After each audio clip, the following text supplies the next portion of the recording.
It's Luke here for SimBoxx, and I'm delighted this evening to be joined by Super Alex Murphy. Alex, how we doing? Yeah, all good, thank you, mate. Everything's good. Everything's good. Back into training now, ticking over. Just waiting for a new date. Absolutely. So, as you say there, straight back on the horse. Unfortunately, you suffered your first career defeat last time out against Khaleel Majid on that massive card from Queensbury in Manchester. Uh, First and foremost, Alex, let's talk about that fight and the process afterwards of recovering from that first career defeat. Everyone in boxing likes to protect that O, but getting in there in these 50-50 fights is going to jeopardize that undefeated record, and it didn't go your way on that night. But talk us through the recovery from that and the mindset, and like you say, now back in the gym. Yeah, I mean, obviously it was a tough one to take. Yeah, first defeat as a pro, and losing that Owen. I've never really been one to be like so cautious about, and I've never really seen it as a big thing. I want to be in 50-50 fights, and that's a risk of losing it. But so I've never shied away from it. But yeah, obviously it hurts to get beaten. Um, I feel like one thing that's helped though is it was a good close fight, and it was a good performance, and I put on a good show, and I think it helped with getting out the ring. And although I was deflated, everyone else, like my family, my friends, everyone was buzzing, and then it took me back a little bit. And I'm thinking like, although I've lost here, I've not let anybody down. I've not done any harm for my career, so. Um, it was a little bit easier to take. Yeah, afterwards, like because I had done two back-to-back camps. Like I had fought in February, and I think it was like 6 or 7 weeks later, then 5th of April. So all year I had been in camp. So after it, I went in and seen Brian on the Monday, my coach, and he said to me, he said, I think you should just take a month off and just chill um, and just sort of enjoy your life, enjoy your time with family, and like go away and just relax a little bit. And then when you come back, then you can get back into the swing of things. So I agreed with him. So I said, yeah, that's fine. Ended up just having 3 weeks off. Obviously, first couple of weeks after the fight, my body was sore anyway, and a bit achy. So weren't really in a position to train. So and then I think that was the first week, and then I think the second week or the third week I went away anyway for a week with the missus, and then. Yeah, when I got back, I just sort of come back in and just started taking over it with the fitness. Really, I suffered a cut, didn't I, as well? So I couldn't spar for about 6 to 8 weeks. So I come back into the gym for a week or so, ticking over, and then I think we got back into the sparring maybe last week or the week before. So like, we're fully back into the swing of things now, and just sort of waiting for the date. But yeah, it's a tough one to take, with the defeat. But I feel like I've took it well, and it's never a good way to lose. But if there is any way to lose, it is that way in a very close fight, putting on a good show, and sort of showing everyone what level I'm at. Because I mean, don't forget Khalil, very good, very good fighter. He's ranked top 10 in the UK. And I think I've just shown really, that's the level I'm at now as well. So it should be interesting to see where we go from it. Yeah, absolutely. Now, obviously, with this fight, it was an eliminator for the English title, so it was up at 10 rounds. The first time in your career that you'd been that distance. As you say, in the fight, it was very competitive. It was a close fight. How did you feel you done for those extra 2 rounds, the championship rounds, if you will, rounds 9 and 10, for the first time? What was that experience like? Yeah, I mean, it was a good experience, but thinking back now, for me, that's where I started because obviously I had always filtered between lightweight and super lightweight. I never really chose a division. I can make lightweight and pretty comfortably as well.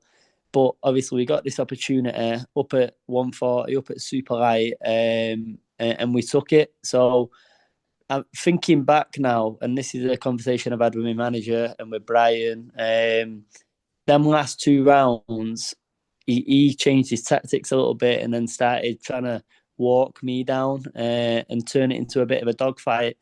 And then last 2 rounds in ninth and 10th, that's when I felt his strength. I felt like he was overpowering me a little bit, walking through me.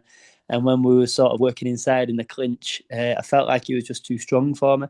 And that was making me tired, especially in them last 2 rounds. So my manager and coach had already said it before I had said it, but I was thinking it straight after it really that I'd like to go back down to lightweight 135, just whilst I'm still developing really. Because again, I'm still young. I'm 24, so there's still growing to be done. There's still sort of more strength to come.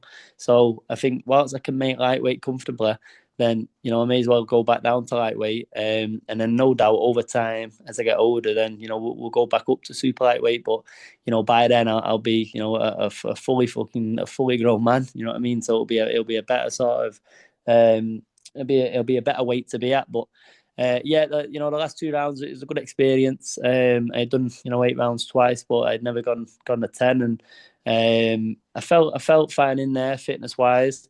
Yeah, like the only sort of downfall I thought for the last two was just Khalil's strength. I thought like really shone through in them last 2 rounds. Yeah, absolutely. Now you mentioned there about afterwards you took a lot from seeing how proud your fans, your family, your following was of you and the way you performed. It was down at the Co-op Arena, the huge new arena in Manchester. How did you feel on the platform of DAZN and Queensbury's launch show and whatnot in Manchester at such a huge platform, which is the biggest platform you've been on in your career so far? What was the nerves like, the excitement? Talk us through that, like the ring walk and whatnot. Yeah, a lot of people have asked me this in terms of being on the big stage and how I was feeling nerves wise. And truth be told, mate, like I'm nervous for every fight. Like it's always the changing rooms beforehand when like we're warming up, and then the worst bit is when I finish the warm up and I'm just sort of waiting to be told to come out. Like, that's when I'm extremely nervous.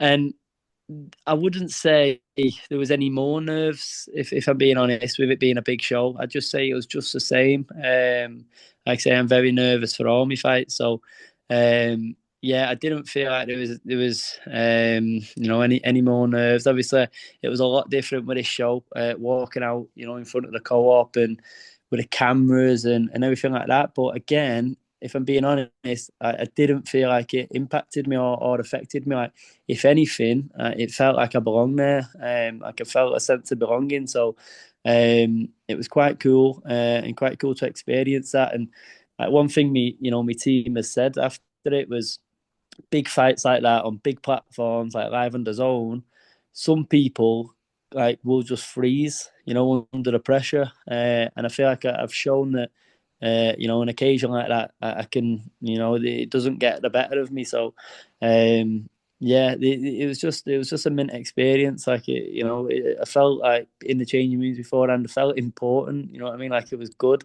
And then yeah, like the ring walk was class, and but yeah, I wouldn't say I was any more nervous. The nerves are just the same. Like I say, I felt like I belonged on the big stage, so that was good. Yeah, absolutely. And the fight certainly delivered on a big stage as well. Now, you mentioned there about speaking to Brian Garner, your trainer and your manager and whatnot about what's next. So what is the plan, Alex? You gonna go back and maybe rebuild in the 6 or 8 rounds, or you found your level now and that's where you're gonna operate at? Like what is the plan? Yeah, so currently, mate, like I say, I'm speaking to my manager, and the plan seems to be now we're just waiting for Queensbury to announce more dates in end of August. Apparently, they might be doing a show at the Co-op again, end of August, and I've been told I can get an 8 round sort of comeback fight. So we'll pick the opponent, and yeah, and just get back into sort of an 8 rounder, back into the swing of things. Get back to winning ways, and then look at maybe pushing for the title again at the end of the year, maybe December time, and just again get straight back into the big fights. So yeah, we'll just see. Like I said, I try not to get involved. To be honest, I just try and leave it all down to them. And the important thing for me is the training. Like I say, I'm back into the training now, and we'll just see. But yeah, I mean that'd be the ideal situation is get another 8 rounder on DAZN and back on a Queensbury show. Absolutely. We look forward to those big fights, those big nights. Alex, you say there you try not to get involved too much, but one thing I did notice on social media that you got involved with this scenario with Akafia and Michael Gomez Jr., that fight taking place in July. What was in your words, I'm not going to sell it too much. You tell us what was your position in there? What was you trying to accomplish? Well, I'll tell you the story, mate, from my point of view. So I was offered the Akafia fight for the 5th of July at the co-op. It was, can't think when it was. It weren't last Tuesday. It might have been the Tuesday before, but whenever it was a Tuesday morning. I was offered the fight, and I was like, yeah, definitely, get back to a big fight. I think that'd be a good fight for me. I think sort of Aki's style, small, come forward fighter, I think is perfect for me. So we accepted the fight straight away, and I was told the contracts would be to me by Tuesday evening. So bear in mind this was Tuesday morning. I was like, yeah, sound, you'll get contracts Tuesday night. So I was like, right, buzzing. Um, and then next minute, mate, Tuesday afternoon, Michael Gomez goes on Twitter, like calling Aki out because apparently they had arranged the fight like, already. They were scheduled to fight at super feather, and then Aki pulled out saying that he can't make the weight anymore. He's moving up to lightweight. So obviously that's where I came involved. Then that's when Matchroom asked me if I wanted to fight him. So we accepted straight away. And then, like I say, then yeah. Anyway, Michael Gomez went on Twitter, giving it him, calling him out for pulling out the fight. And then obviously Aki Fiaz then replied back to him saying, "Well, I'll fight you at the catch weight, 133 or whatever it is, 132." And then I seen all this unfolding on Twitter. So yeah, obviously then I thought, well, if that happens, it leaves me out of a fight. So I tried getting involved, and I tweeted Aki then just saying, "Oh, you're not dodging me now at 135, are you?" But I never got a response. And then all of a sudden, mate, that fight was confirmed and it was announced and the poster was out there. So um, it was all, yeah, it was all like pretty quick and all happened in a flash. And then, like I say, it was over and I missed out on the opportunity. But like I say, it is what it is. I'm sure there'll be plenty of fights like that to come in the future. And now, like I say, I think the plan is get an 8 rounder and then maybe look at a fight like that afterwards. So while I've got you talking about that fight, what's your thoughts on Akafia and Michael Gomez Jr.? I was saying this to Brian, like it actually will be a really good fight, that to be honest, because I feel like they're both pretty aggressive, come forward fighters. I think I probably rate Ake a little bit more, but I think Gomez can cause him problems if as long as he's pretty busy. But what will that be, over 10 or 12? I think it's 10. I think it's 10. But I know because it's a 10. catchweight, it's not no kind of. I think it was open at Super Feather, they would have got some kind of title eliminator in there. Yeah, but it isn't that. Catchweight, it's nothing. So I'm guessing it's 10. Um, yeah, I'm not sure. I think like I say, the size of Gomez, a little bit taller, and his style. I think if he's busy, I think Gomez wins. I think if he isn't busy though, and he lets Aki Fiaz set the pace, then I think Aki wins. So it should, like I say, it will actually be a good fight. So we'll see. It'll be interesting. Absolutely. Now, Alex, I know you've got a busy evening ahead, so I appreciate your time as always. I know you've got a good following, a strong following, and some good sponsors. So I'll give you the opportunity to give those guys a bit of a mention before we close off. Yeah, of course. Yeah, just want to thank all my sponsors who are involved, who support my career. GDL Painting, Buildings to Clean. Hang on, in fact, I'm going to get it all up just so I don't miss anyone out, mate. 2 secs. Right, here we go, mate. Yeah, so I just want to shout out my sponsors: Dreams to Reality, Salford Grab Hire, Buildings to Clean, Capricorn Security, Mawson, GDL Painting, B2B Workwear and Janitorial, and Lignum Flooring. So, yeah, big thanks to them. If it weren't for them, I couldn't be doing this full time. So, really appreciate the support. Absolutely. Alex, as always, it's been great to chat to you. I appreciate your time and thanks for speaking to SimBoxx.